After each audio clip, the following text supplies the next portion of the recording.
My name is Joseph Evans, and I have the privilege of serving here as the director for the Center for Truth, Racial Healing, and Restorative Justice. And I am privileged to tell you that when you go back, get one of these neat cards, not only this one, but all the others that describe the interesting programs that we have here at Berkeley School of Theology.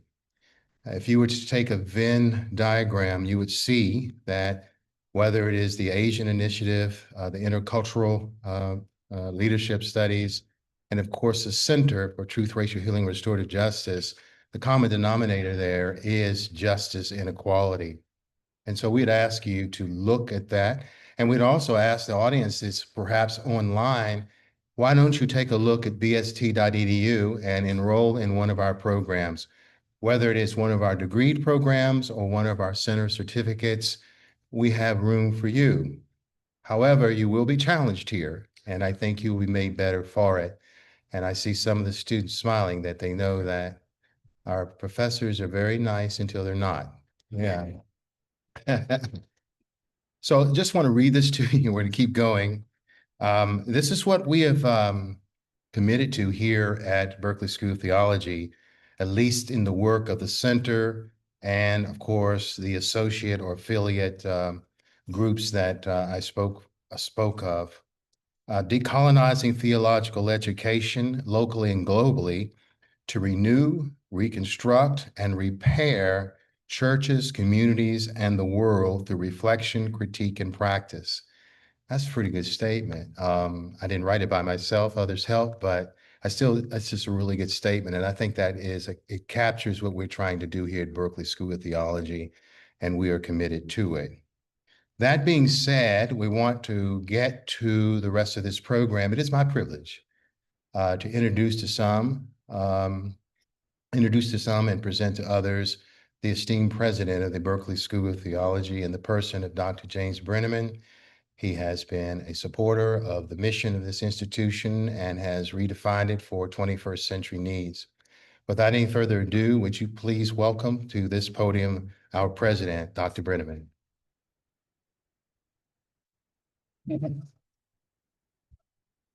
Welcome, everyone, to the fall lecture of the Center of Truth, Racial Healing, and Restorative Justice, a conversation about justice, equality, and Project 2025.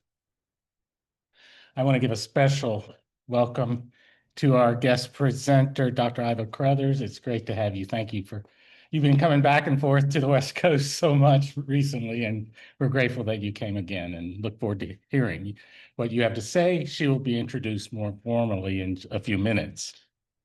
We would be remiss if we did not take a moment to remember our dearly beloved professor, pastor, and friend, Reverend Dr. J. Alfred Smith, Sr., now of blessed memory.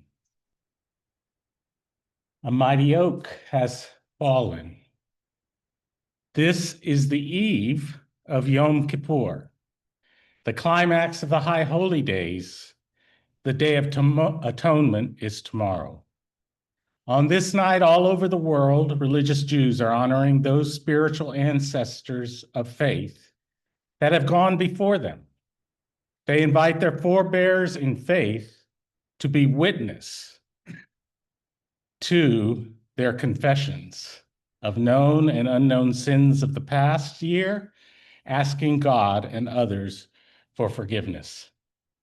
So let us take a moment to remember one of our most beloved church leaders, our longtime BST professor, who has mentored thousands of students by my last count, a mentor to many, a prophet of truth, of healing and reconciliation, upon whose spiritual shoulders and legacy we stand. We weep this loss, but not as those without hope. Dr. Smith, Pastor E, Professor E, as he's fondly called, has now broken through the barriers of death into life everlasting. He lives in our minds, our hearts, in the very bones and the DNA of this school, where he taught for some 30 plus years.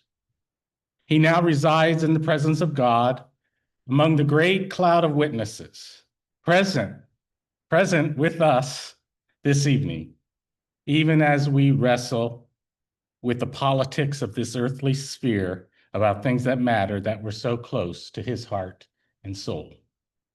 So please join me in a moment of silence as we thank God for Brother J. Alford, that we may imitate him as he imitated Christ.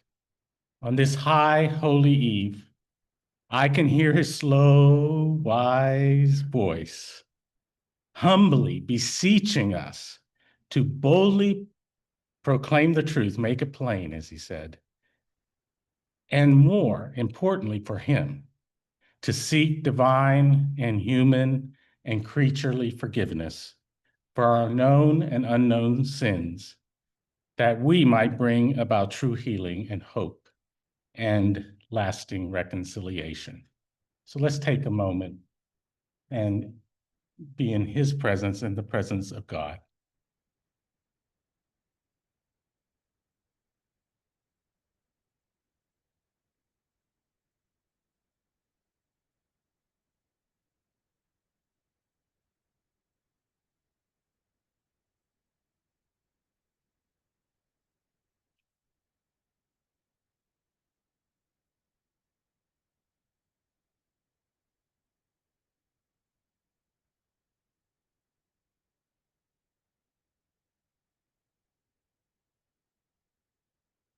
Amen. I want to also thank, as we get started, Dr. Joseph Evans, pastor, preacher, scholar, author, who rightly holds the J. Alfred Smith Senior Chair in Theology in the Public Square, the first fully endowed chair in our 154 years.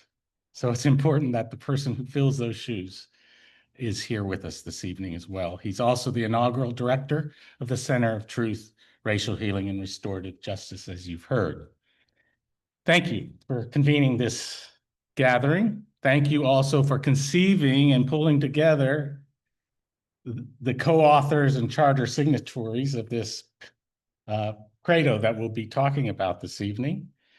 I counted there are about 25 signatories at the very beginning when there's many more now, but those first 25, if you look at that, almost half of them are somehow related in some ways, in some form, to Berkeley School of Theology over the years, for which I'm grateful. Some of you are sitting in the room as well. A credo to the legatees of Black church tradition. The credo is a prophetic speech act, meaning when you read it, when you speak it, something changes in the world. It's like when you say in the wedding ceremony, I now pronounce you husband and wife. It's that those words become an act inviting something new to happen. This is a speech act that invites each and every one of us to the table of conversation about overcoming the legacy of white Christian nationalism as it is manifested in one of many forms, Hydra forms, in the Manifesto Project 2025. So thank you for inviting Drs. Valerie Miles-Tribble and Dr. Iva Carruthers to be our intellectual and spiritual guides for the evening. I can't imagine two better people who will help us understand and provoke us to action about Project 2025 and its implications. As for me, though, I don't want to contrast it, but I'm contrasting it to Project 2025, not to this. For me, I'm down with Project 33. Project 33 manifests in the life and teachings of Jesus Christ, 1900 years ago, who taught us how to overthrow the principalities and powers of the religious state, albeit at that time it was a secular, or what we would call a pagan religious state, the Roman Empire, that would soon morph into a Christian religious state. Jesus was crucified because he saw through that 1900 years ago. And those forms of Christian nationalism have embedded themselves in Project 2025. So I also want to offer thanks for not only bringing this conversation to us and to the church, the broader church and world now as it's gone forth. I want to thank all of those who helped prepare this, all of you who have made this possible, the hard work you put in, the labor of love to provide food and audio visual help and setting things up. So thank you all to that whole team. You've been more than doing second mile work. So I think it's now time to actually hear from these two great leaders. We'll begin with, I'll invite Dr. Valerie, Professor of Ministerial Leadership and Practical Theology, herself, pastor, preacher, prophet, leader, womanist, theologian, who stands on the shoulders of many fearsome leaders of their own. She will come and help set the context for this evening's gathering. So Dr. Valerie will come.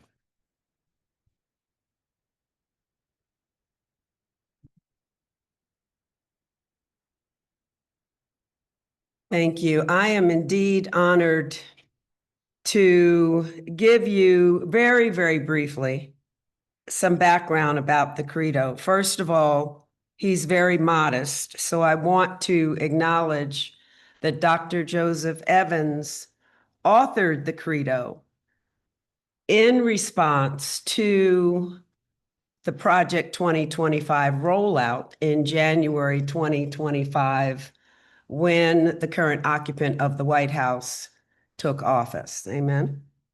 And this statement, as Dr. Brenneman has said, is available online, and it is also available on the Samuel DeWitt Proctor Conference website for you to look at. It is indeed a statement opening up the realities of what Project 2025 should mean for us and what we in our faith response should be countering as active witnesses to the testimony of our gospel. Now, one of the deliverables that we had promised and talked about was to provide, because again, the Credo has received wide distribution, very much in part to Samuel DeWitt Proctor's posting it on their website and different publicity that we have gotten all around the country, and hence, I believe, over 1,000 signatories to the Credo. We had promised, though, in response to many places asking, well, what can we do?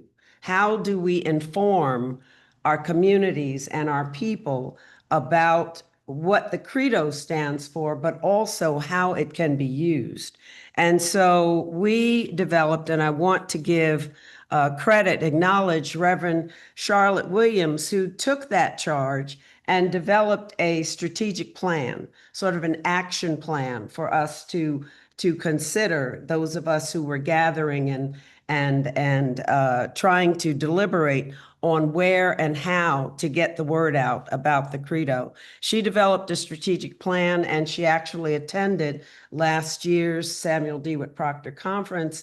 And we then, a small group of us, came back and said, all right, let's develop this into an actual curriculum or toolkit.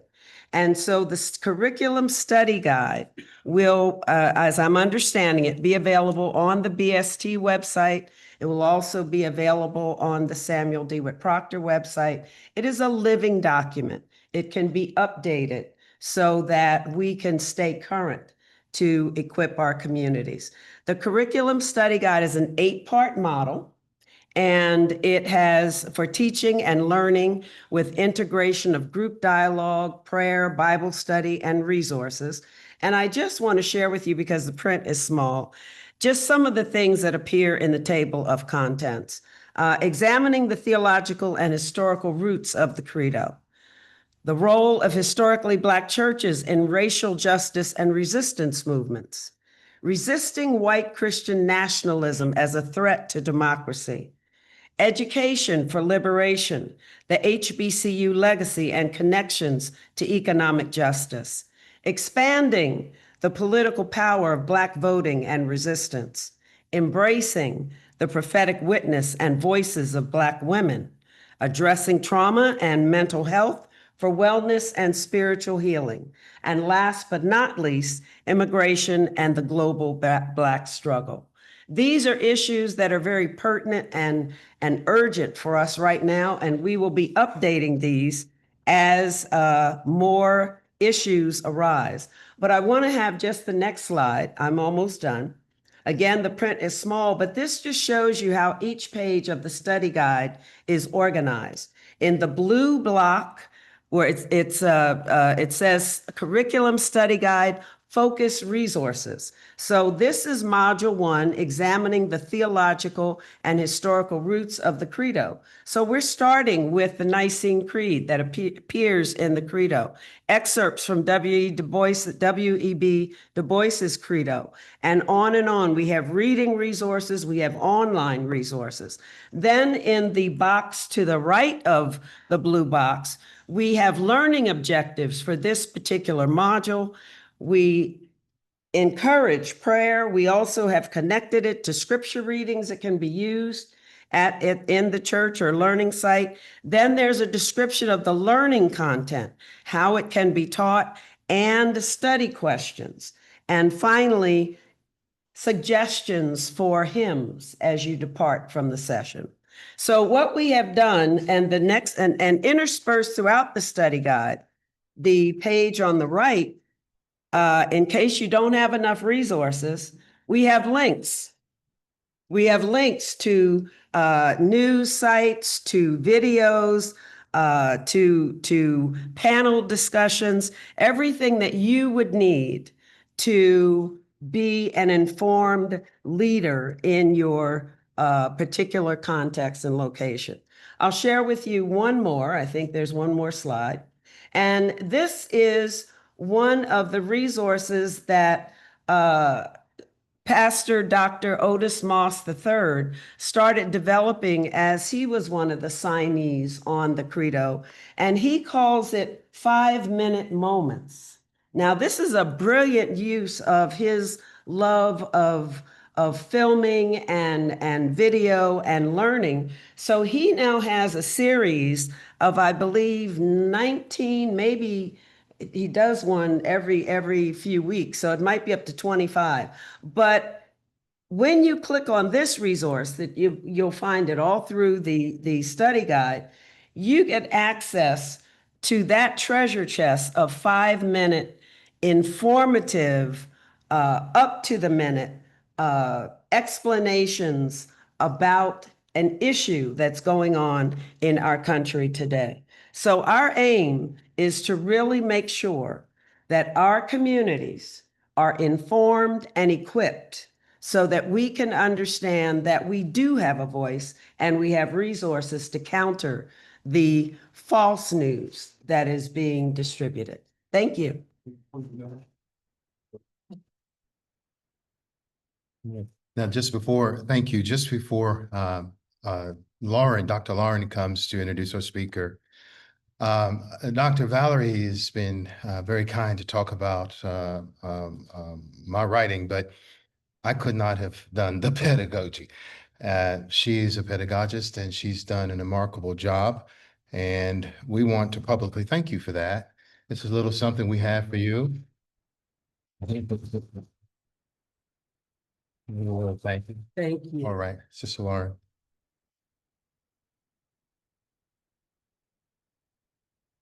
Good evening. I am Lauren Lisa Ng, and I serve as Senior Program Officer here at BST, where I direct the ARC Initiative, a program that helps Asian American congregations thrive by engaging stories that form, inform, and transform for the flourishing of their communities and the world. A note about the Q&A process before I begin my formal introduction. After Dr. Carruthers' presentation, we will have a short time of Q&A.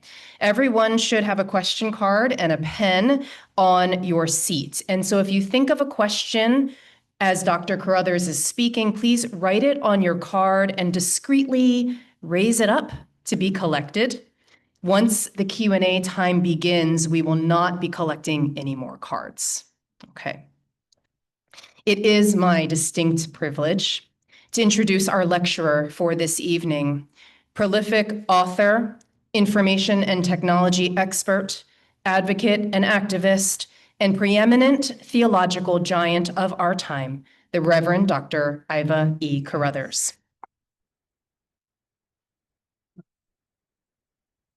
Dr. Carruthers is Professor Emeritus and former chairperson of the Sociology Department at Northeastern Illinois University and founding trustee and general secretary of the Samuel DeWitt Proctor Conference, an interdenominational organization within the African American faith tradition that, as both a 501c3 and a United Nations NGO, is a global network focused on justice and equity issues.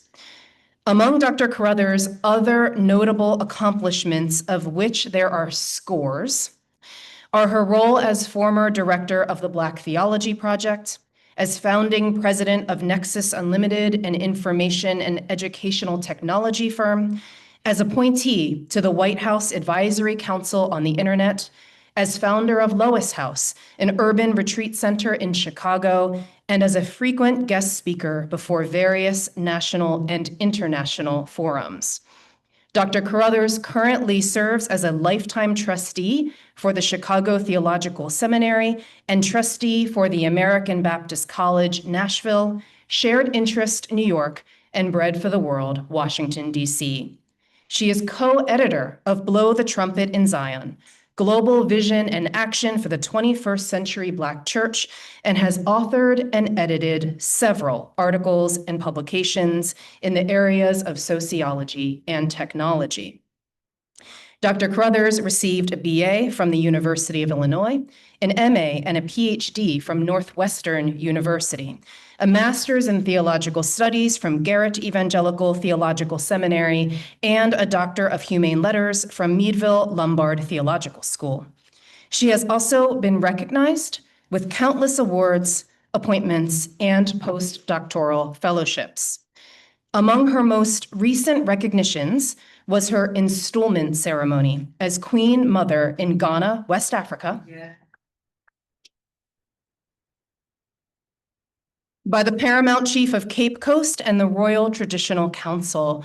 An installment is a revered cultural ritual in which a person is installed as a chief or queen mother, symbolically seated on the ancestral stool of leadership that represents not only authority, but the spiritual lineage and soul of the people.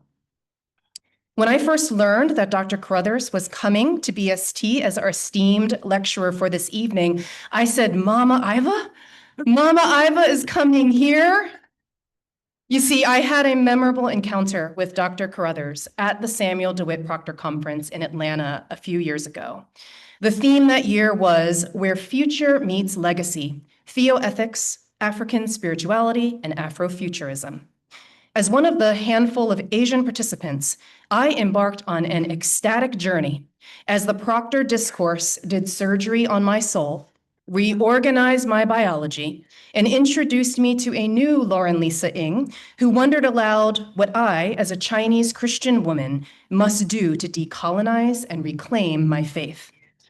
When Dr. Carruthers met me in the exhibit hall and took the time to engage me amid my utter reworking, I saw up close what I had already witnessed from afar: the sheer depth of her wisdom and breadth of her attentiveness, not just to me, but to all persons and all things that surround us. From then on, I too was privileged to call her Mama Iva.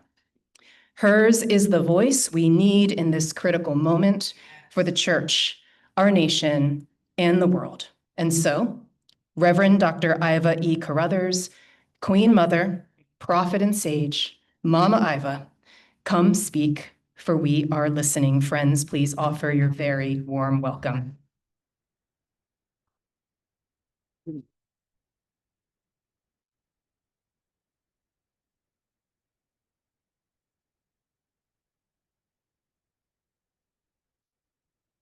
Thank you so much. I am so moved and humbled to be standing here. I thank you all for inviting me. President, Doctor, friends, family, and all of those in the digital space. We're at a special time. For me, this invitation, so graciously given, is one that has taken me back, took me back to the moment I stepped on campus, and I immediately heard within about 10 minutes of being present on campus, a pro-Palestinian protest. And I said, oh, what a mighty, mighty memory it brings back when we once had the courage to speak our truth. Yes, yeah. And so this has been an opportunity for me to come back in a crucible of where I have felt safe completely for such a time as this. I want to begin with, again, invoking the presence of two persons from this community who have meant so much, not just to Berkeley, but indeed to the world. Gus Newport was the mayor of Berkeley. We were born on the same day. And a quote from Gus that I want to introduce says, "I developed a belief that the only way to correct immoral conditions was through moral and inclusive approaches. And this deeply informed my approach to governance." Now, by the time I finish my remarks, I think you'll understand that I think Gus had his finger on the pulse, that there is divine authority and responsibility that goes with governance.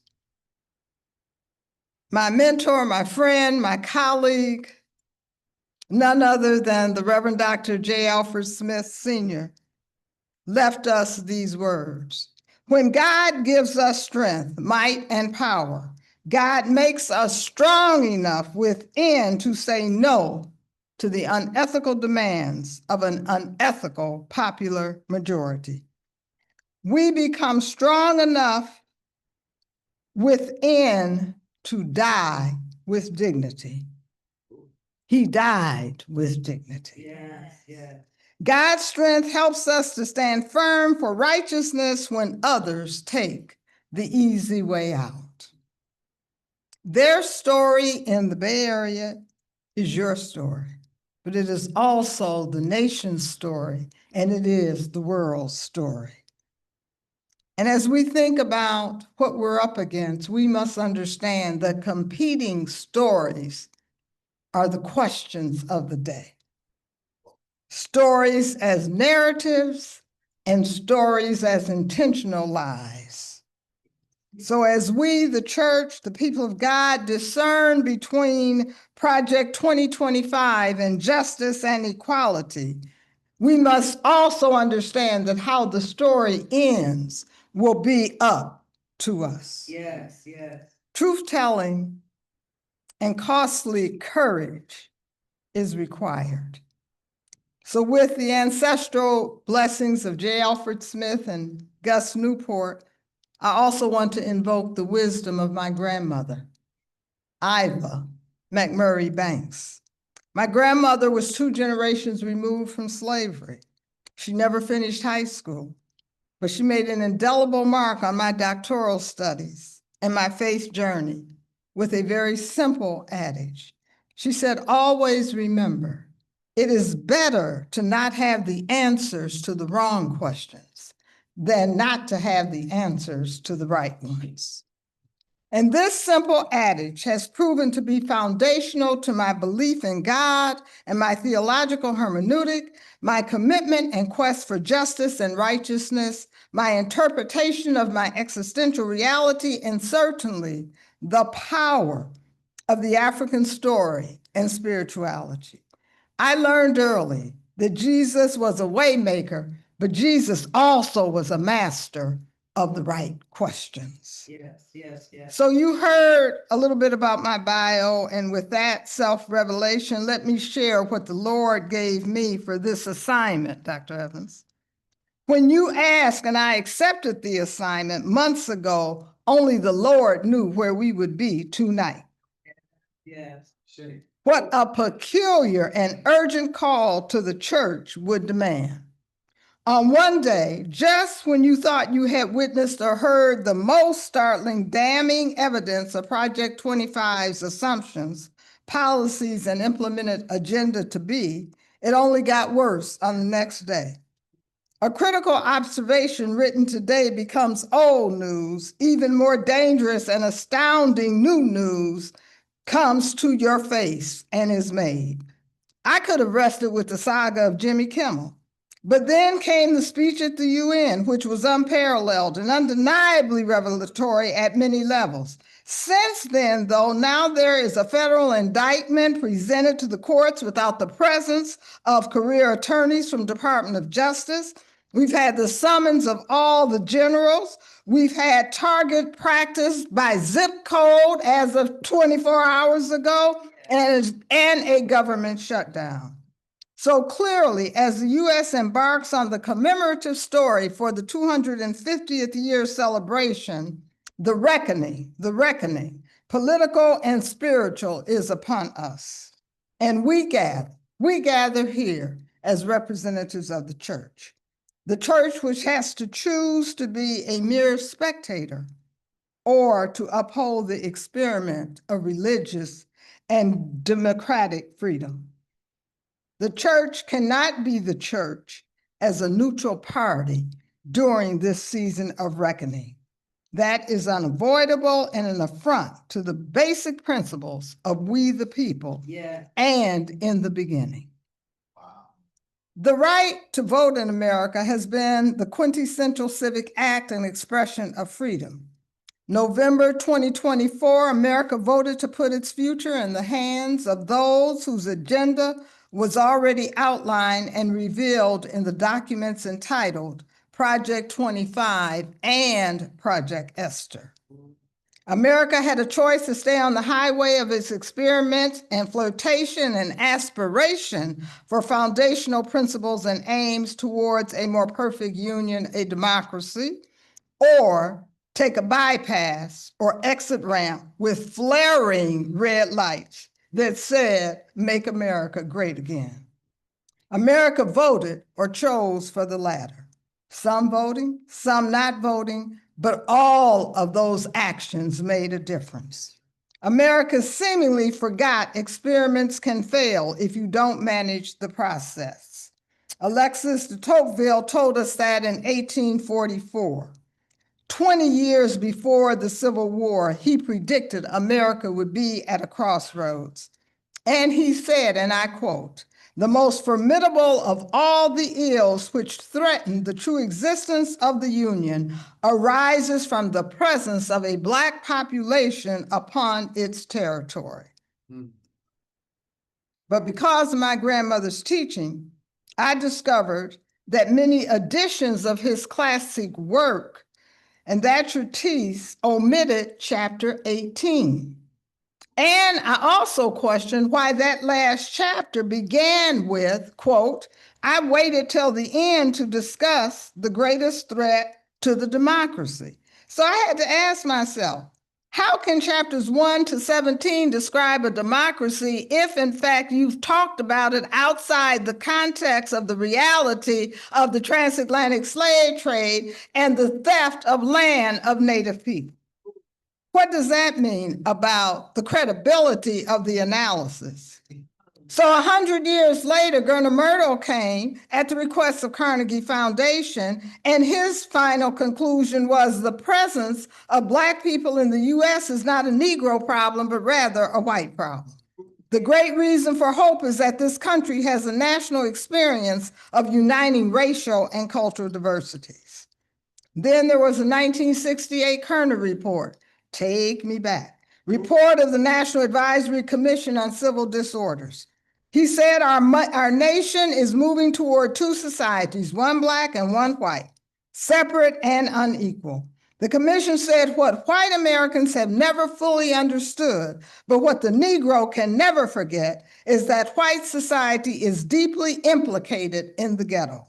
White institutions created it, white institutions maintain it, and white society condones it. But now, here we are, juxtaposed between two stories. The story of Project 25 and Project Esther, and the story of A View for Justice and Equality. This is a story of a trump card or a race card. The sense of this is that not Trump the man, but Trump with ultimate veto power. Race, not race as in Du Bois' notion of phenotype, but race as in human race. Yeah. Trump's spirit, powers, and principalities against race as in human race. We are at a new crossword, family, and thus in the reflection on the topic you gave me, Dr. Evans, of discernment between the merits of justice, equality, and Project 25, I entitled my remarks Betwixt and Between, Being Godly Human or Humanly Godly. We have a story of what it means to be human in a new world order, more circumscribed by principles of genetic technocracy than a pluralistic democracy. So in the moments I have, by God's grace and patience, and I hope you all are patient, because we got a whole lot we got to deal with. And so I'm not going to apologize, but I hope to fulfill the promise of a lecture worthy of this invitation. I want to, 1, bullet racism and classism in the age of phenotypic eugenics. 2, outline the more contemporaneous issues of racism and classism in the age of what I call the metanomic. 3, suggest the implications for the church for such a time as this. Yeah. And 4, situate the position of liberation and justice theology, particularly God talk and the Black church tradition, to once again demand, influence, inform, witness for, and direct a new way forward. Because we are the thermometer and the thermostat of America's moral fiber and democracy in this yet to be United States. Either it is evident or the lack thereof. So I think this reflection is grounded in the book of Jeremiah, specifically 12:5 and 29:11. If you remember, in response to Jeremiah's complaint, the Lord's admonishment back to him was, you ain't seen nothing yet. If you have raced with runners and they have wearied you, how will you compete with horses? And if you trust in a safe land, how will you fare in the thickets of the Jordan? In essence, the Lord was saying, shut up, get ready, retool, and retrain. If you don't get nothing else out of this conversation, shut up, get ready, retool, and retrain. It was Maya Angelou who warned us that people tell you who they are, and when they do, you better believe them. And to that point, it must be said that the authors of Project 2025 and Project Esther, the Heritage Foundation and its moneyed interests, did not hide the agenda. That's right. They issued the playbook that is now being unapologetically implemented and justified. And so, regardless of how weary we are, assaulted we fear, abandoned by God we may even fear, let us prayerfully submit to and act with the hope and authority of Jesus's assurance. Thus, Jeremiah 29:11.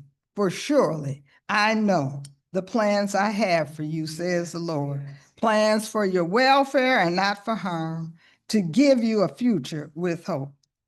So to get us on the same page, let me first identify some key elements of projects, these two projects. Project Esther, thank you, Sam, is coupling theologizing of the divine right in alignment with beliefs of what I call Christian religious nationalism. I'm gonna stop saying Christian nationalism, but it is religious nationalism. It is the weaponizing of Judaism and anti-Semitism as political tools against religious diversity and freedoms. It is targeting censorship and litigation against pro-Palestinian groups. It is using Palestinian activities as a part of immigration enforcement, justifying at the same time increased surveillance, digital and personal. So what we need to be mindful of is that Project Esther is the theological underpinning of Project 2025, and it was founded on the Blitz report. So would you go to the next slide, please? And you will see those bullets I just mentioned about Project Esther. Now let's look at Project 2025. Eliminating diversity, equity, and inclusion. Demonizing gender diversity. Expanded authority of the executive branch, suppression, manipulation of the right and access to vote, creation and enforcement of immigration policies incongruent with otherwise protected rights, targeted reduction in workforce, reducing people's access to health care, educational opportunity, and food security, transfer of capital and tax benefits to the wealthy, intrusion of privacy and the right to religious freedom, and targeting progressive and woke organizations, including universities and philanthropies. Those are the bullets. And you know what? We in this room collectively represent all of those bullets. So for your information, please note that there is a Project 25 tracker app. It's called Project 2025.observer. You can get nearly real-time information on the implementation stages of this playbook. The truth of the matter about the Trump card of 2025 is that it is exceedingly more than about Trump and Make America Great Again. That's right. The man and the movement. It is about a long, historical, intergenerational trajectory of a Trump card. The man is a son of a son of a son who, with many others, organized to veto and derail plans and practices of power and principalities, in fact, to achieve fulfillment of an inclusive democracy. Now, I'm not going to take you back to ground zero in terms of foundational constitutional documents. We certainly don't have time for that. But I will briefly highlight the trajectory of what I posit or suggest are the interlocking events that bring us to this historic moment of at the crossroads of justice and equality, or Project 2025 and Esther. Both of them have been planted in deep soil, nurtured and watered by the Heritage Foundation and moneyed interests, designed by well-endowed think tanks, and undergirded by a transformed settler colony, the doctrine of discovery, and enslavement theology to a dominion and white so-called Christian, but I'm going to say white religious nationalist theology. The most evidentiary arguments that have been used to justify this current theme of betwixt and between includes not Project 2025, but in 2005, the Blitz document. The Blitz document was a national strategy to combat anti-Semitism, to take over the state houses and local elections, and to come back to undo the civil rights gains which were concurrently occurring. The Blitz document was parallel to the development and rise of the conservative prayer caucus. It was undergirded by a conservative evangelical political movement and a theology of dominion. Second, in short, there was a backlash to the confluence of a re-emergent Black Power movement since the short-lived Reconstruction era, including DEI and critical race theory. The demographic shifts, the audacious election of Barack Hussein Obama as US president, and later Kamala Harris as a subsequent vice president, it resulted in a confluence of opportunity and backlash to recreate a new story with the title of Make America Great Again. I think that the Lord is telling us today, behold, those were the years against foot soldiers, and you ran a good race. Thank you, John Conyers. Thank you, John Lewis, Rosa, Malcolm, Martin, and Mary McLeod Bethune, and the list goes on. That's where we were as foot soldiers. Howsomever, just as the Lord told Jeremiah, he is telling us now, we ain't seen nothing yet. Get ready for the horses. Now I want to turn to the horses and the terrain upon which we must run this current race. I submit that in the last 50 to 60 years in the US and the world have incrementally moved to a new technological existential reality which has fundamentally transformed the essence of our war against power and principalities.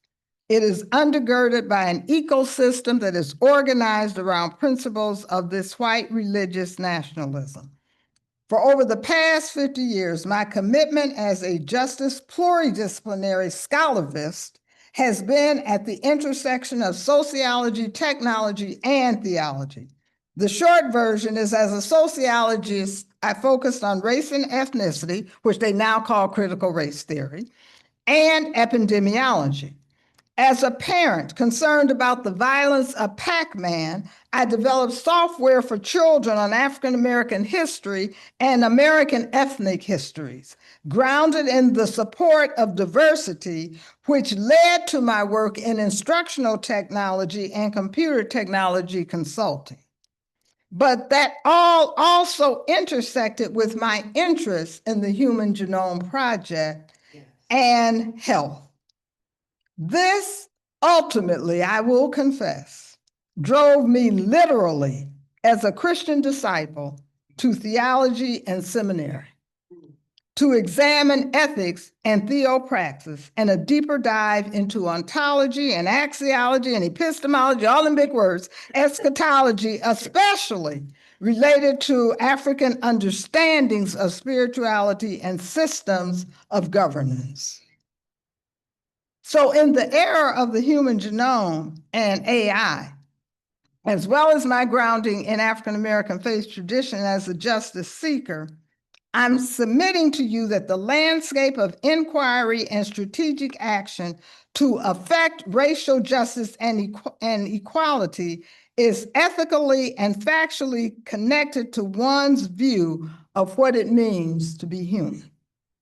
Du Bois was correct when he wrote that the problem was race, but he was talking about phenotype, color, and physical traits.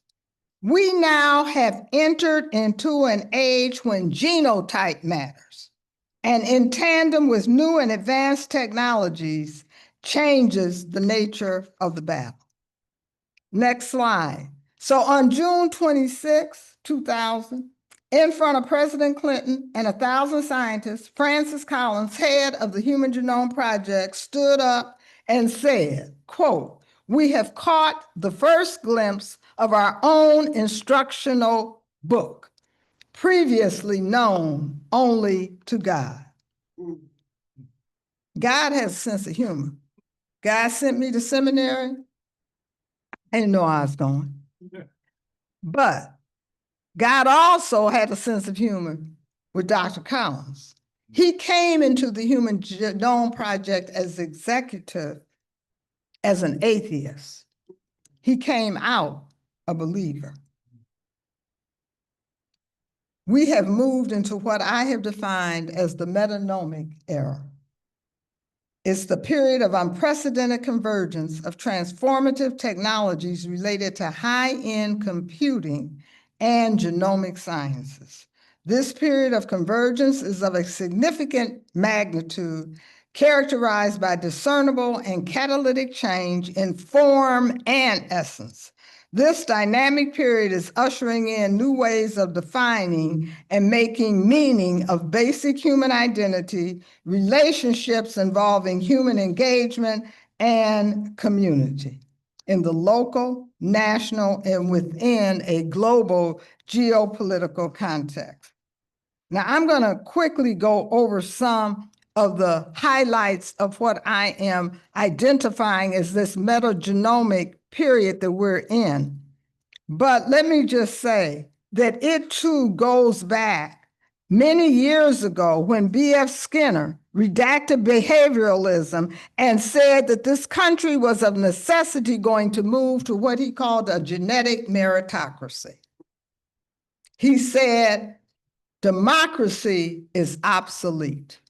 Wow. His book was Beyond Freedom and Democracy. So in 2023, Microsoft purchased a video game for $70 billion, a video game making company, $70 billion. Facebook changed its name to Meta.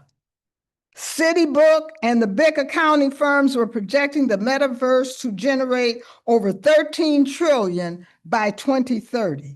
And now it is expected just within the genomic sciences in relationship to this technology to project $1.8 trillion in 2033.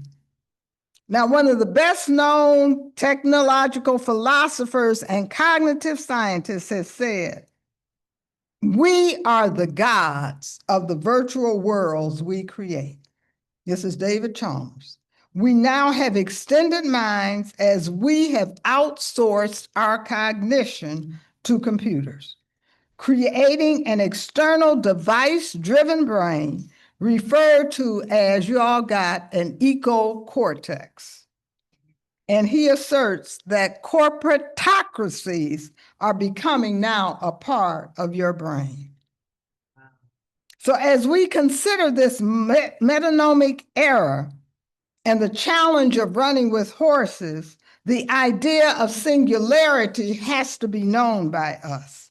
Singularity is that superhuman intelligence, the speed at which AI is displacing our known kind of intelligence that we have been used to. Google's director, Ray Kurzweil, has set the date of 2045 when we will multiply our effective intelligence 1 billion-fold by merging with the intelligence we have created. And that intelligence is creating new intelligence, and it's doing so without human engagement, which means it is regenerative, and data is creating data. It is predicted that computers will be inside and outside of our bodies. So in the race with horses, we are duty-bound to ask, do the machines become another transcendent God? And or where is the transcendent God? I need you to stay with me because I think I'm going somewhere in this interrogation. March 22nd, 2023, over 30,000 AI developers, ethicists, and citizen stakeholders signed and issued an open letter and called for a moratorium on development of chatbots until more ethical safeguards are in place. Where is the church? AI developers said that they needed a cautionary guardrail against developing non-human minds that might eventually outnumber, quote, outsmart, obsolete, and replace us. So, you know, when I was here last week in San Francisco, it's not as common in Chicago, but you see these cars driving without drivers. You're all getting used to something. What we are witnesses with tech companies coming to the White House are competitors over a technocracy with embedded search engines and platforms where content is created and mined. The genie is out of the bottle, and the techno crews are building ships at sea. The good and the bad byproducts are notable and increasingly ubiquitous and welcomed. We find welcome, helpful information management, memory devices, genomic-informed healthcare, workplace time efficiencies, but there are also some dangerous byproducts: surveillance, threats against justice and equality, widening of the digital divide, interrupting neural development of young children, exposure of children to sex cartels and addictive technologies related to gaming, using these deep learning models and networks with generative AI, synthesizing neural networks and the ability to lay audio files over images and creating deep fakes as Hakeem Jeffries.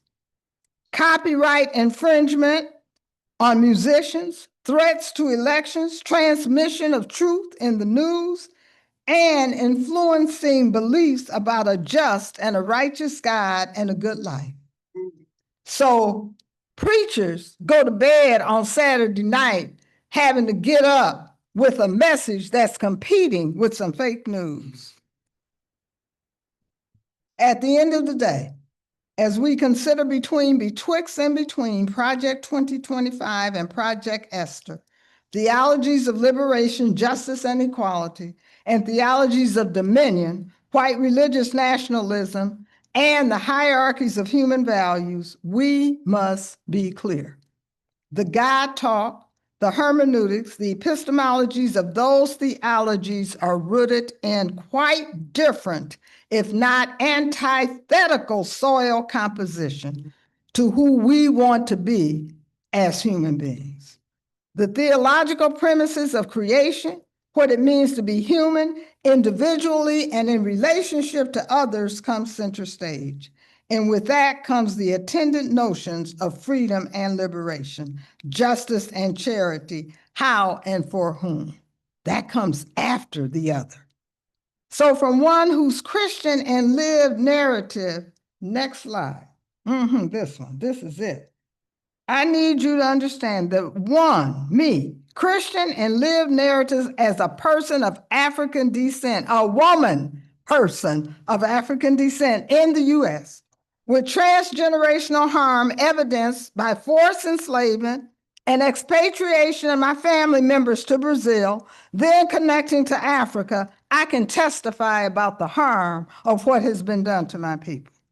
I can also tell the sacred story of my people with the founding of gynecology based on dehumanization and experimentation of enslaved Black women. Yeah. The U.S. Health Department's 42-year syphilis study at Tuskegee, the early DNA reversal studies, experimental, on sickle cell patients with cyanate, and the ultimate experimentation on Henrietta Lacks, upon which all DNA science is now based. So I speak on behalf of a people who discern the difference between a mindset of technologies being used by those grounded in being humanly godly or godly human. That is the question. And that's my backdrop. That's my social location as womanist theologian, as technologist, and as sociologist. Yes.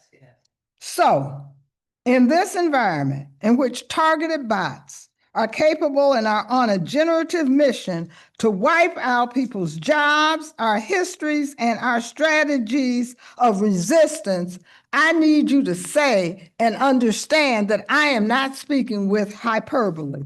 I am speaking from a deep, experiential, individual, and collective understanding of what it means to be Black in America, and indeed the world. Yes. It just got worse in my hometown, in which South Side of Chicago was named by zip code as the place to do targeted gun practice. In the past few years, the ACLU has tracked ways in which AI is being used to overcharge for millions of dollars for mortgages, to justify the predisposition of adolescents' criminal behavior, digital media to support ideation including the development of cult-like behaviors such as the manosphere that is now being talked about for young people. Bloomberg analyzed more than 5,000 images. This has been done as well by Microsoft and MIT with Europe and Africa, and they have found that AI has indeed a bias, a preference for lighter skin, and therefore there is bias against darker skinned females. Censorship. There has been a Black museum archivist who was on one platform called Midjourney, and she was doing research on trying to get information on the slave ships. And she got a pop-up window that said, with digital banning tones, quote, "If you continue, we will suspend your account." Now, the Catholic Church has done exhaustive study on AI as it is related to divine and the notions of divinity, as it is related to human consciousness and human relationships and the human spirit. Obviously theistic in its presumptions, it concludes, quote, "AI cannot transcend God or privilege machine over people." The last thing I'll say about this is that the MIT sociologist Sherry Turkle has declared this to be the age of the end of empathy. The age of the end of empathy. Now, what we also cannot avoid, however uncomfortable it is that Tocqueville understood the role of demography then. And in this age of the metanomic, we had better own up to it now. A century ago, Europe was only 30%, was nearly 30% of the world's population. It is less than 10% today.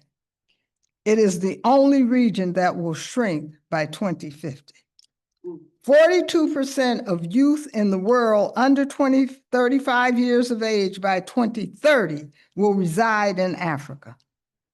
75% of African persons will be 35 years and under. So why am I saying this? Please don't leave here not hearing and understanding that demographic shifts are a factor in this moment of betwixt and between. The global movement of Afrophobia in the age of AI is ushering in the reckoning. Now, if you don't believe me, go back and listen to the President of the United States at the United Nations. He built the greatest economy in the history of the world. The number of illegal aliens admitted and entering our country has been zero. Just a year ago, it was millions and millions. America is respected again, and he has ended 7 unendable wars. 7 American B-2 bombers dropped more than 30,000 bombs, totally obliterating everything on Iran's key nuclear facilities. We hate to use them, but we did something that for 22 years other people wanted to do. Proud nations must be allowed to protect their communities and prevent their societies from being overwhelmed by people they have never seen before, with different customs, different religions, and with different everything. Washington, D.C. was the crime capital of America. Now it is totally a safe city. And it's climate change, you know. It's the greatest con job ever. And if you don't stop people that you've never seen before, that you have nothing in common with, your country is going to fail. I love the people of Europe, and I hate to see it being devastated by immigration and energy. They must take control strongly and immediately of the unmitigated immigration disaster and the fake energy catastrophe before it's too late. And footnote, I only do business with people I like. And next year, the U.S. will celebrate the 250th anniversary of our glorious independence. Now, before Madeleine Albright died, the late Secretary of State. She said, I believe that fascism and fascist policies pose a more virulent threat to international freedom, prosperity, and peace than at any time since World War II. She said, I never thought that at age 80, I would begin to have doubts. Trump is the first anti-democratic president in modern US history. He flaunts his disdain for democratic institutions, the ideals of equality and social justice, civil discourse, civic virtues, and America itself.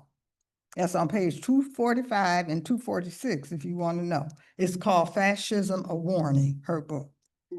Then one of the most esteemed experts on the Nazi Holocaust and author of the book, James Waller, Becoming Evil, How Ordinary People Commit Genocide and Mass Killing, said that we need to understand rank and file killers, the soldiers, police, militia, paramilitary, and civilians at the bottom of the hierarchy personally carried out the millions of executions.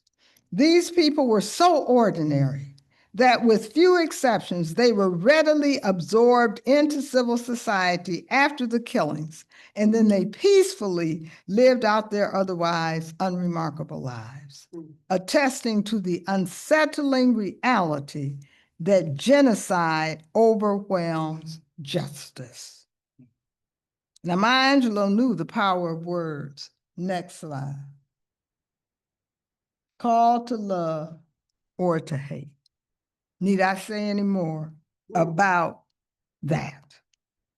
No doubt, the metanomic age, at the intersection of metaverse and genomics, is challenging us in new ways to grapple with what it means to be human in belief and action, what it means to be Christian in a global and diverse world, and Lord, what it means to be Black in a world based on a hierarchy of human values in which you are at the bottom by virtue of your color, and therefore you become the target practice for guns who were unleashed today. Did you all hear that one?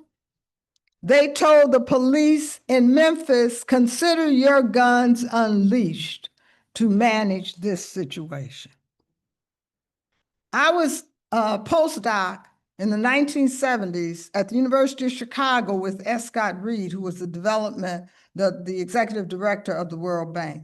And S. Scott Reed said, as he predicted before the wall fell in Germany, that what was about to happen was in response to the demographic shifts where the analysis had been done, we were going to see the world divided up in a hierarchy of human values, largely around his descriptions were northern white countries and southern colored nations. And indeed, at the end of the day, as we consider God talk betwixt and between Project 25 and justice equality, and the plan that has been laid out before us, theologies of liberation and theologies of dominion are rooted in quite different composition. The theological premises of creation, what it means to be human, individually and in relationship to others, come center stage. And with that comes the attendant notions of freedom and liberation, justice and charity, who gets it and for whom. Now, I just want to say that there is no group of people other than the indigenous people who have suffered more than people of African descent in this country. No group can claim to have been more generationally dehumanized, traumatized, and economically exploited and disenfranchised than African Americans. The Black church was born out of this harm. Its African ontological and spiritual roots were there before they got off those boats, however. And so it was clear that endemically, culturally, we were the thermometer and the thermostat that represented the moral fiber of this nation. And we have been that, and we will continue to be that as long as some of us still have the courage to speak truth to power. Yeah. And that is why theologian Mircea Eliade declares a theology divorced from ethical demands would have no relevance in Africa. For African understanding of being human has as its core human relationships. That is, community is at the centerpiece of African spirituality. And that defies the differences even in faith traditions within the African diversity. And thus, on those slave shapes at the bottom, we reinvented family and a sense of community despite the differences. And that's what Ubuntu is really about. So even though they created the slave Bible for obedience for us, we still coming. We have still defied it, and we still believe.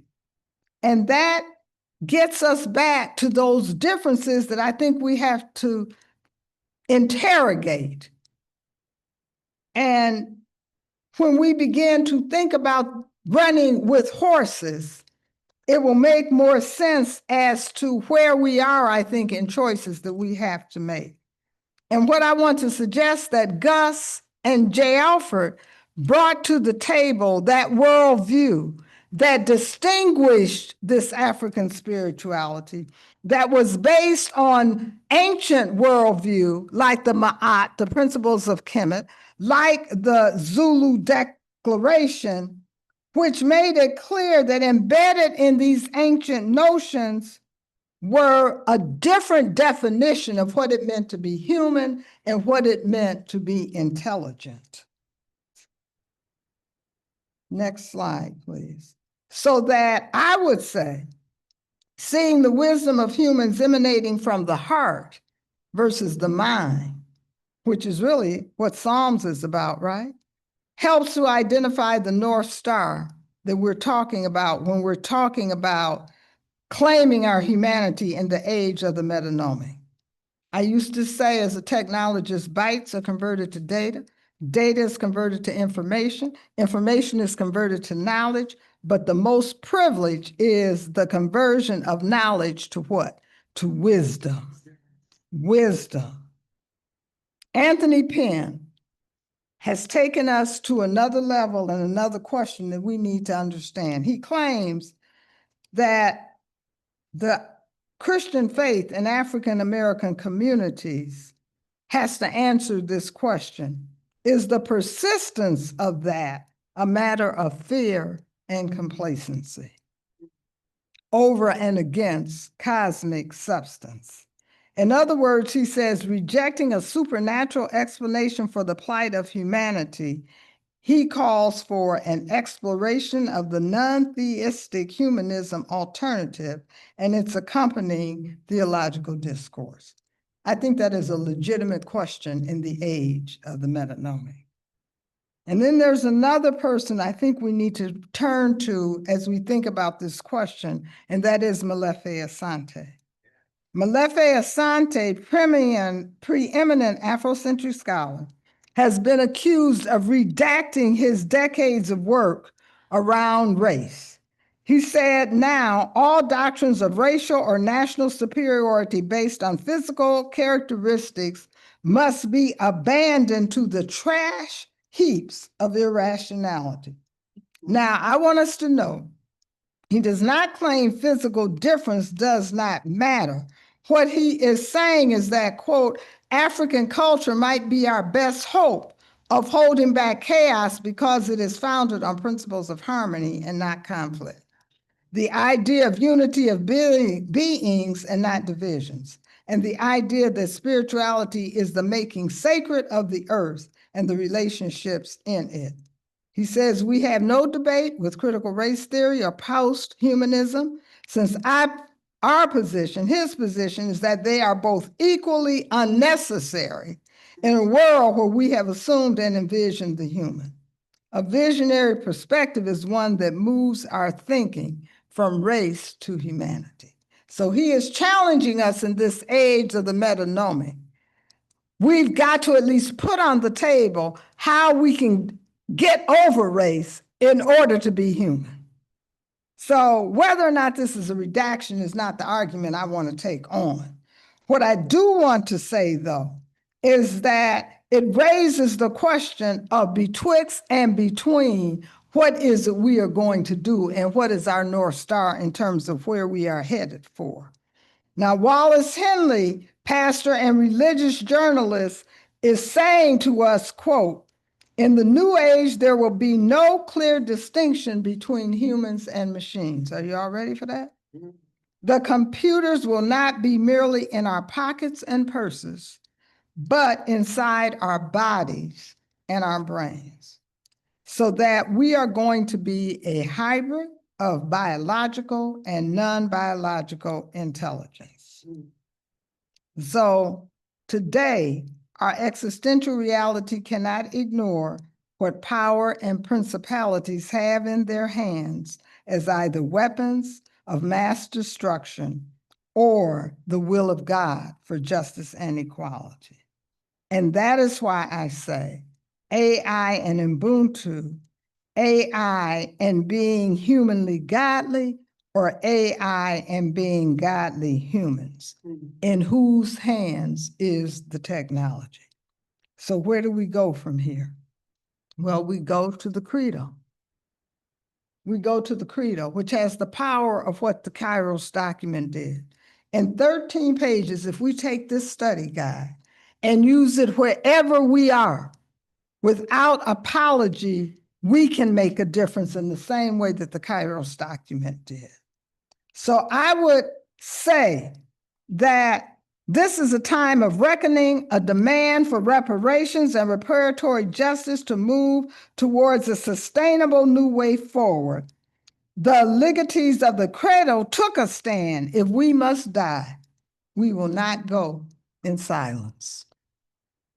Standing on the ancestral power and authority of J. Alfred Smith, if we must die, we're going to die with dignity. That means we got to name it for what it is: authoritarianism, fascism, genocide, ethnocide, tyranny, and demonic forces of evil. Join me.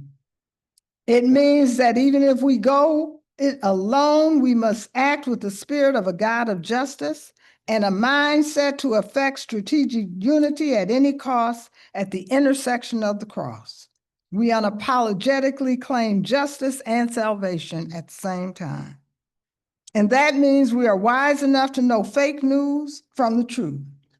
Our epistemology, our axiology is validated by the ancestral wisdom and power that has gone before us.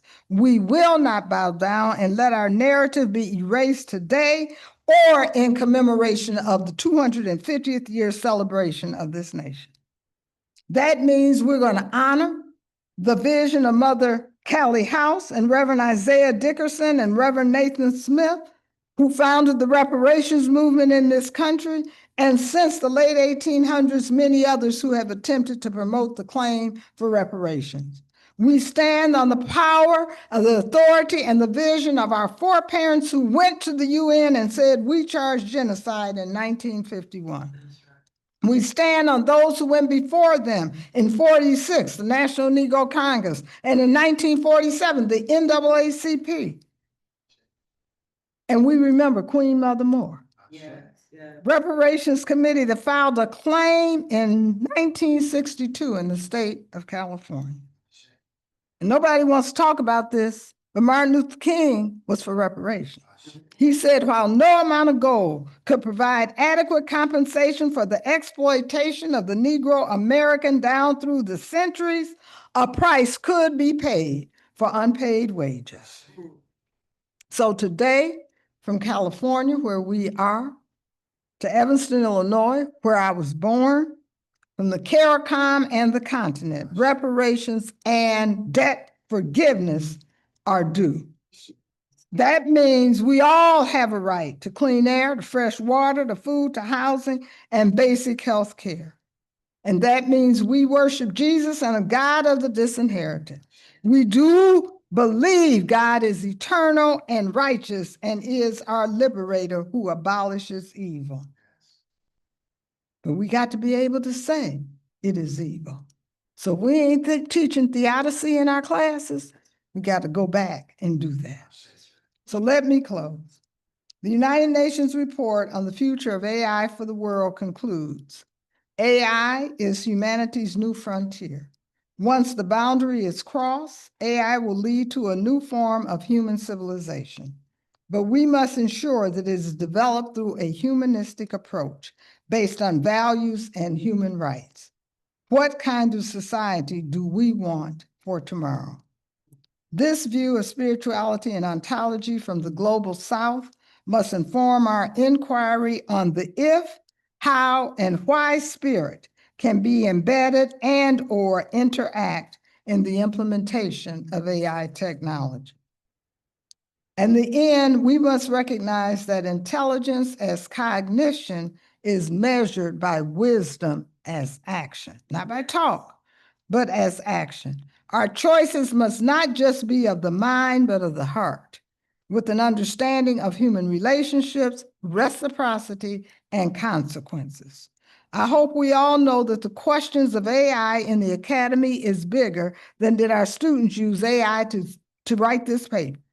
Or do we have another AI app where we can decide that that's what they did?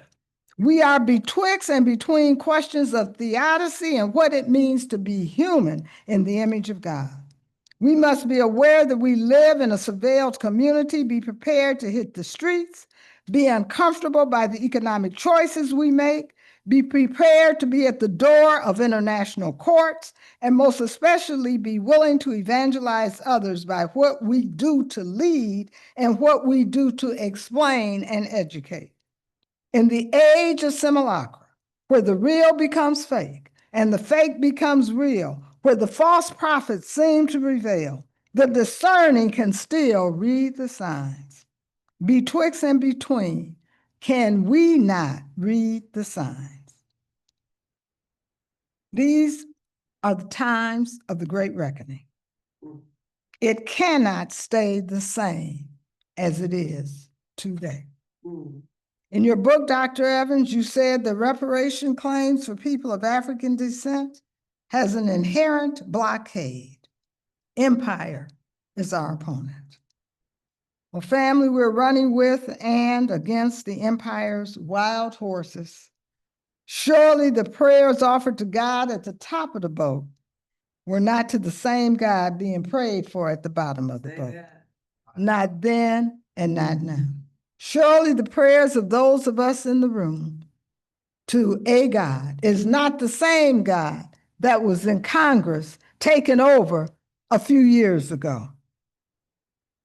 The truth of the matter is that the veil has been pulled back, black and white. The movement for white religious nationalism has defamed any semblance of inclusivity and co-opted the language of liberative theology and a just God as embodied in the implementation plan for Project 25 and Project Esther. The blood-stained red line is as red as it gets. I don't know how much more redder it needs to get. The question becomes, are we ready to pay the cost of resistance against evil, repentance, and construction of a theopraxis that is worthy of being called Christian? Or are we going to quietly and sheepishly succumb to tyranny and an agenda that is clearly operating with a humanly God complex that unapologetically embraces a view of community based on a hierarchy of human value and a transactional technocracy without empathy and a genetic meritocracy? So, I conclude with a few questions. The Lord has told us, I know the plans I have for you. Who believes? And is that God's answer to our question of where are you in this moment? Yes. Is God waiting for us to be humanly godly in this moment? Or will we retract to those who are purporting to be godly human? Who among us are the would-be martyrs of the Christian church today? Who is willing to take the risk? Does the victim of the harm have to carry the weight of interrupting the injustice? And if so, what does that say about our Christianity and us? Will some of us once again come out for a moment of protest, like I saw when I entered this campus, but not stay for a moment of transformation? For such a time as this, you and we are heirs to a global ministry with anointed authority to demand justice and righteousness for all of God's people. Carry on and let us run the race together. Thank you so much. Amen.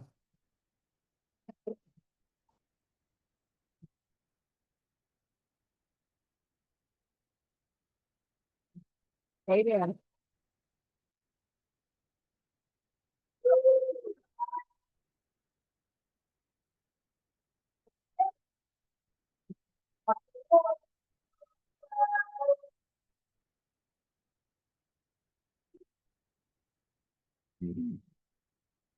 Dr. Angie, there she is. Please come up and We're good. We got it right here. Thank you, Dr. Carruthers. I have a few questions. I'm not sure if we'll be able to get to all of them. Okay, so I'm going to try to get to the big ones. So this is a big question. Okay. Is it possible to imagine a non-human moral order, machines, who manage to assess reality and scenarios and decide that the salvation of creation, life itself, human beings, biodiversity, the upside down, self-giving, nonviolent model of Jesus are in fact the best approach to a flourishing life? Can machines get us there? I don't think so. I think machines can help us to understand what are the elements of that. But at the end of the day, the machine cannot create or get us there. Mm. There is a difference. Thank you for that. Let me go to there's a couple here that deal with teaching and communicating with young people about all of these things that you shared. So kind of related, maybe I'll take a couple off of these two cards that have to do with young people. So one of them, I'm going to state a couple questions for you. One of them says, where can we go to retrain or train our youth or young people on where to get real knowledge? So I'll let you sit with that for a second. And then, another works with juvenile justice and has asked about working with internet programs for children. There are movements now to engage or rally against, internet crimes against children. So I see there's some relatedness in these questions about, putting children and youth on a path to, what is true and what is good, and also keeping them safe when it comes to these technologies. Do you have some wisdom to offer?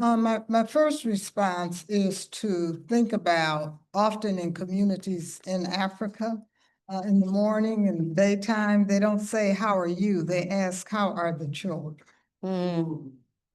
The children are at the center of the universe, and they represent the last generation that just came, and they keep coming.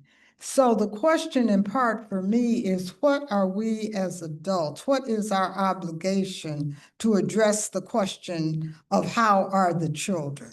If we have to address that question in the age of the metanomic, we have to find children wherever they are and create for them the information and the kinds of environment where we can transfer to them what they need to know to be able to protect themselves from what the technology can do to them. We cannot wait. First of all, we have to understand that the development of children's brains is literally being interrupted by these devices where children are staying on these cell phones at age 2. I mean, it is cute that they can do a lot of stuff I can't do, right? But we need to understand that if they're on those devices all that time, it is also impacting them. Those devices also become tools. So my position is, I don't care if it's in your living room, in the church basement, up in here, wherever.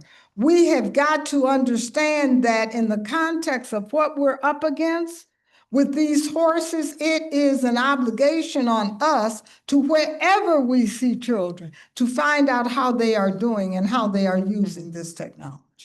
Oh, And thank you so for that. in our own communities, there are those of us who have different expertise around the power of this AI, which we have got to appropriate and come in. So maybe instead of teaching what we teach over here in Sunday school, if we're still doing Sunday school, then we ought to teach something about AI. Wow. Okay. Thank you for that. Mhm. Okay, I'm gonna ask two more questions, and the first one is, I think, kind of factual, and then the last one I'm gonna ask you just kind of for one inspiring word to take on this last question. Okay, so here's one that says, "What do you see as the intersection between advanced technology and the oligarchy?" Well, the technology is the outcome of those who own the means of production that become oligarchies, that become those who are summoned to the White House and cut a deal out of greed, which can then be extended to the military industrial complex. All right. Okay, there's the whole lecture right there. For another day. For another day. For sure. Okay, here's a how question. So I'm hoping that this will take us to a place of something we can do when we leave here. How do we get people to set aside differences and take seriously the existential threat faced by marginalized people?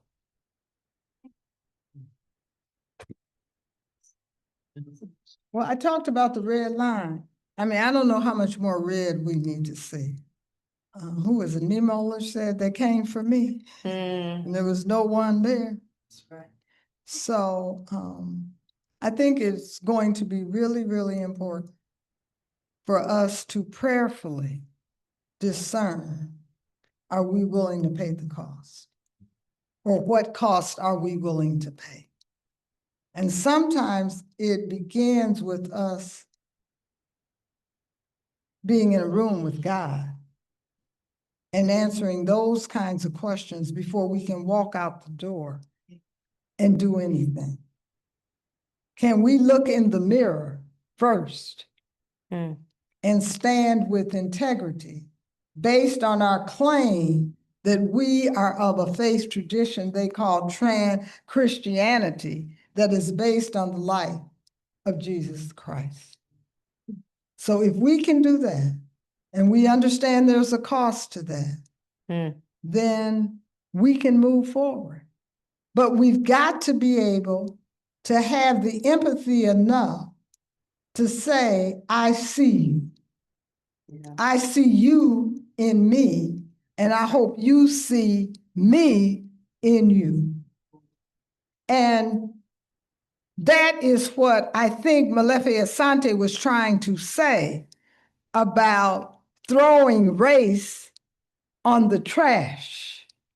At a certain point, you have to do that. But the question, of course, practically becomes, I think it was Barbara Lee who said, how do you not become the evil that you are trying to destroy?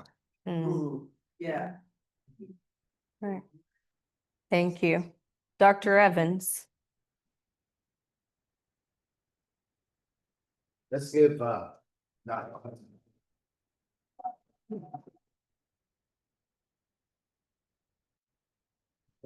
Yes. we have other things for you. We always like to give public gifts. And since I get the opportunity, I generally get people things that I might like too. Okay. So this is a book from the local bookstore up on College, is where I generally go. There are other places in Oakland, but I didn't have opportunity. But this book here, you may not want to open it now, but it is the book on the 107 days that Kamala wrote. And I thought you may want to read it. It's The Rave in Washington. And everybody's reading it to see if their name is in it. But That's what I'll do. I'll turn to that index first. but hopefully you'll enjoy that. And if you don't, there's always my favorite cake. Oh, my goodness. This is from Oakland. This is over in Oakland. Uh-huh. And I went in there. They're sweet. Oh, it's awesome. I went over there again today and I said to this sister, I said, sister, I got a special sister in town. Can you hook me up with some of that cake? She said, right on, brother. And she hooked me up with the cake. Thank you so much. I appreciate both of these. And to all our digital audience, I'm sorry I can't share the cake with you. Ladies and gentlemen, Dr. Iva.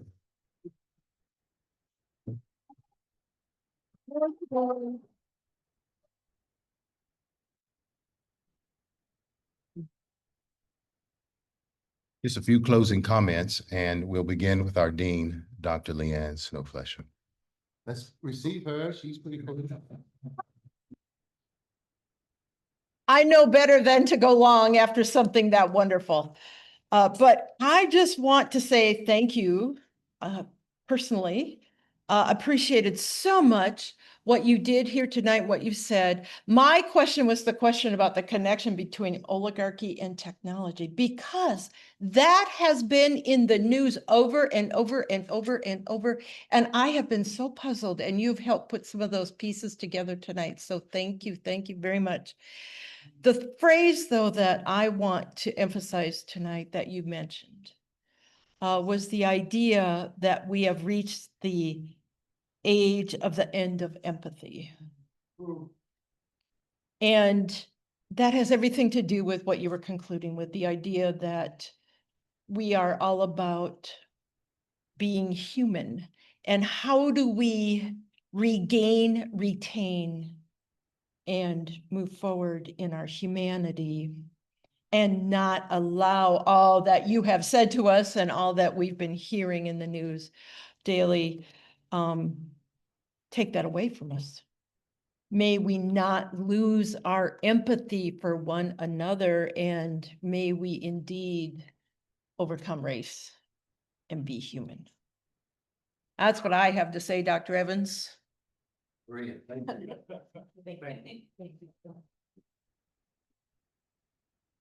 So I don't want to hold you long, but I have a few comments and certainly Thanksgiving. I want to start with the office Vice President of Institutional Advancement, all the way from marketing to marrying up with the IT team.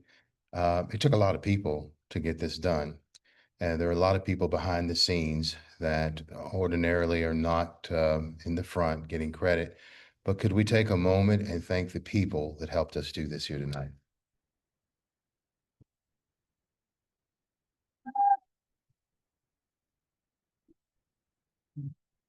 Secondly, I would like to make mention of Charlotte Williams again. Thank you, Dr. Valerie. Charlotte is not here tonight, but Charlotte Williams took the lead in drafting what we thought would be significant and important for the pedagogy.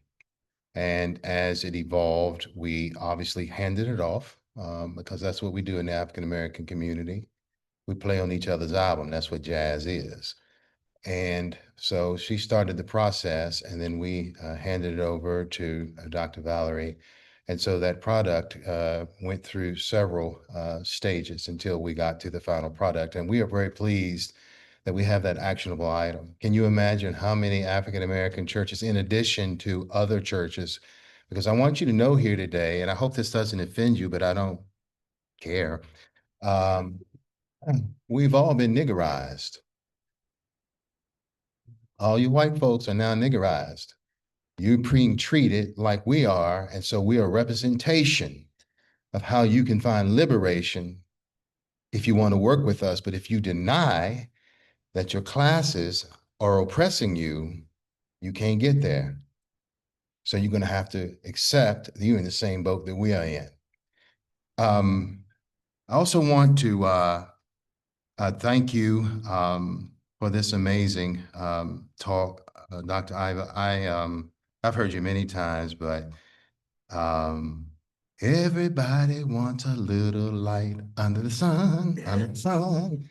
You killed it, and I'm grateful. Let's give her a hand once again. The credo itself was the end here, and we are grateful. I wanted to let you know that the Black Church Weekly they hadn't commissioned me, but they certainly gave me privilege to write on the credo from now to the end of the year, going into the end of the year. I told them I can write on it, but I'd like to write something prior to that so people can get used to my writing style. So I wrote 5 pieces, but the first piece on the credo comes out Friday, and then I will write on that. Finally, there are 3 things here I think are important. Every audience I get before, here or in churches or otherwise, I'm going to ask all of us to support your local PBS stations. Wherever you are, please buy membership to your PBS station. Not the one in Washington, but the one in your local community will suffice. One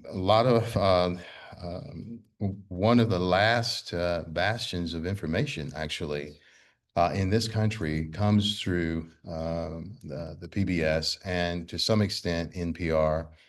But tonight I'm asking you to look at PBS. In my family, we have about 6 memberships across in kitty names. My grant's name and the other kids have memberships to PBS, and they are 9 and 8 and 7, which leads to the last request. I would ask all of us to purchase a membership to the National Museum of African American History. It is imperative that all of us in here understand, and by the way, that particular museum is the most popular and the most populated, visited museum in your nation's capital. People all across the world want to come and hear and see and understand that story. And if you've ever been there, what I call the bottom floor, I don't know what the numbers are, but I've been there a few times because I can't get past the bottom floor. It is astonishing. And I have been steeped in our history all of my life, but to see it in such visual and graphic ways helps all of us with our pathos and our ethos, and it will change how we see the world. And so in that respect, there's just one comment I would make, and then I will, well, 2 comments. The oligarchs are today's nihilists or nihilists. They want to simply blow up everything that existed prior to them coming because it makes it easier for technology to continue the dehumanization and replace the human mind and the human intelligence so they can program all of us to think in their image and likeness. So consider the oligarch is the nihilist, but also so are the neoliberals are nihilists too. They are sentimental nihilists. They know what's wrong. They absolutely know what's wrong, but they don't tell you because they're corporatists. They want you to keep watching. They want you to keep watching because they have to feed the stakeholder. They have to feed the people that fund them. And so in truth, we're being sold down the river by both sides. Whether you're an oligarch or a neoliberal, both have the ambition to run the world. And so take a look at that and resist empire at all costs. And so we want to thank you for being here tonight. I did write this note. Someone talked about theodicy. I think it was Dr. Iva. My 2 cents is that basically all Black worldview is a theodicy because we were born and shaped in trauma. And so we continually ask the question, why? And fearful if we find the answer, it would lead to more pain and suffering and sorrow. And yet, lest our feet stray from the places where we met thee, lest our hearts be drunk on the wine of the world, we forget thee. And now may the grace of God and the love of our Lord Jesus Christ, to him be dominion and glory henceforth and forevermore. In his matchless name we pray. Amen. Thank you.